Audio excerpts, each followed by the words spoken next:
Boy, this felt like the story that would never end, and it finally did in dramatic fashion.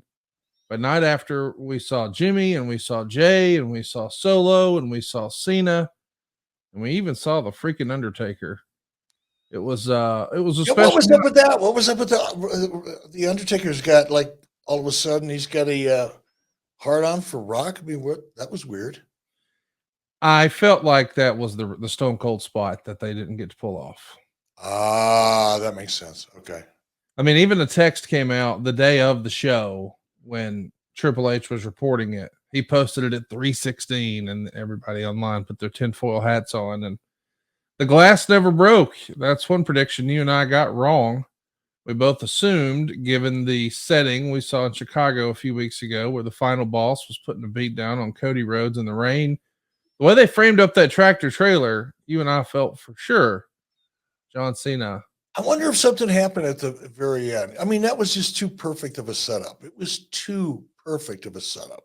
I don't have any inside information, but the rumor and innuendo was that Rock and Austin have had more than a professional rivalry for quite a while.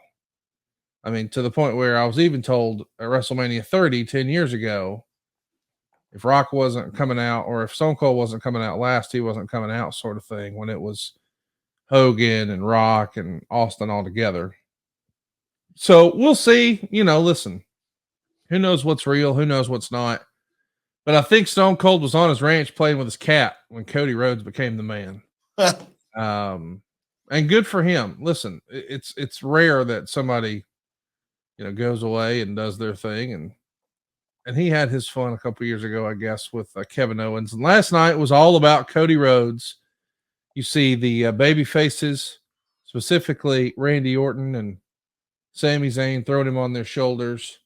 It felt very WrestleMania 10 like. They asked him at the press conference if it reminded him of when Dusty first won the world title back in 81. And he said maybe it was just a happy accident. Maybe it was kismet. It was the cosmic timing of the way things shake out. Man, it's a big exhale for Cody Rhodes. He has been after this for so long. What a great story. And now he's back.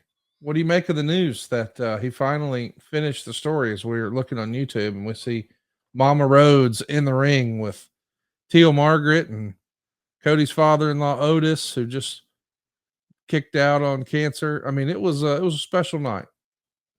Look at Michelle. She's so happy. Yes. Cody's mom. That's so awesome. I woke up this morning and one of the first thoughts of my mind is, I wonder what's going through Cody's mind. I mean, trying to put myself in his shoes, to imagine what it's like to feel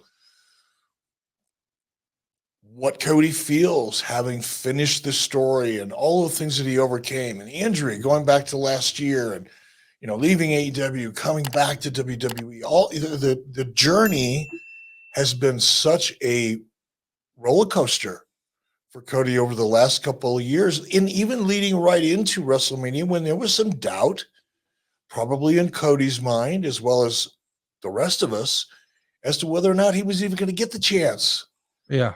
To end this story the way he had dreamt probably since he was a kid about ending this story. It was in doubt. It was in jeopardy. I mean, for us, maybe not internally, maybe internally, they always knew what they were going to do or what they wanted to do, just weren't quite sure how they were going to get there because all of the tumult and all the craziness that had been going on in WWE prior to Rock showing up, obviously. But I just wonder what it feels like. I can only imagine what it felt like when he finally got his hand raised in front of that 75 or 77 or 72. How many thousands of people were there? I just wonder what that emotion felt like for him. What's going through his mind today? It's got to be a little bit overwhelming, when you have literally willed something into existence. I mean, he spoke this into existence. He called his shot, and now WWE's hotter than ever.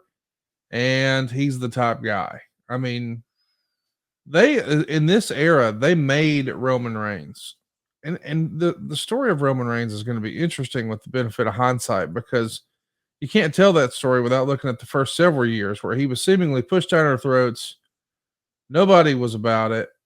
He's on camera for 10 seconds with Paul Heyman, and the audience decides they feel differently about it. And they begin the bloodline story that carried us on the biggest wave of success financially the company ever had. And he became a real torchbearer for WWE in the process, because I felt like the main event represented eras, Eric. You said, hey, what's up with The Undertaker having a hard on? They said right up front at the beginning of night one, Triple H welcomed us to the show and said, welcome to a new era. And I felt like that main event showed us a few eras. The Undertaker's era from the early 90s, and the Rock Attitude era from the late 90s and early 2000s. And then, the entire John Cena era was represented with John Cena, and then the Roman era. And now seemingly Cody is the guy. This was a stretch of the guys who are the guy. And that's the reason I feel like that was probably Stone Cold's spot. Yeah, you're right. And I get why, for whatever reason, for a variety of reasons, I'm sure, they didn't do anything with Hogan, but he did feel left out in the main event to me. Like, if this really is sort of the generations of WWE and the different eras of wrestling in WWE, like Hulk Hogan sitting in a box clapping would have been a cool visual for me. But, I get that Hulk doesn't travel a bunch these days, and it is what it is. No, and it was disappointing that we didn't see Hulk. It would have been a great nod, because I think people definitely look at Hulk. And, Hulk has overcome so much physically, mentally, emotionally, and in terms of public relations. And I think the public is finally, to a large degree, accepted the fact that Hulk made a mistake, said something horrible. It was a bad reflection on him, certainly, and the people around him. But I think people have kind of, I don't want to say they've forgiven, or excuse me, I don't want to say they've forgotten, but I do think to a large degree they have forgiven. And it would have been nice to see Hulk there. But you pointed it out, and I haven't talked to him. I've been running pretty hard myself. I haven't talked to too many people. My guess is the travel just would have got to him. He just isn't really capable of traveling a lot. Well, he's capable of it. He just doesn't want to do it. It's just too hard on him. But it would have been nice to see him there. But again, what a night for Cody, for Michelle, for Teal, the entire family.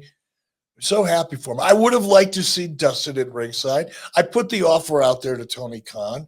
I said, Tony, if you give Dustin the jet, let him sit at ringside, let him be there for his brothers, the end of the journey, and to celebrate with the rest of the family. I said, Tony, if you let him go and you send the jet to get him there and back, I'll quit. I'll lay off you for the next month. I'll give you a month off. Won't point out anything, won't talk about anything going on at AEW for an entire month. But clearly Tony didn't take me up on the offer. Really disappointed.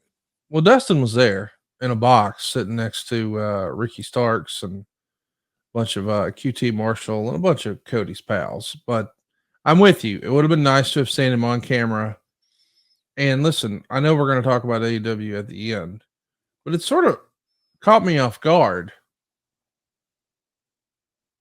Dustin Rhodes is getting a title shot against the AEW World Champion against another Samoan with the real name Joe this Wednesday night. Irony, right? What? Coincidence? Maybe. What? I think not. I mean, listen, I didn't know what to say. I mean, I, for one, really loved that story and wanted to tell that story at Ric Flair's last match about Dusty and Cody having won the NWA World Championship, but it eluded Dustin. We didn't get a chance to do that. I do think he's one of the best wrestlers to never hold the world title. It would be a cool moment. I've thought that from the beginning, if he was one of the first or maybe the first AEW World Champion. But hey, maybe it could happen. But boy, I just did not see that coming.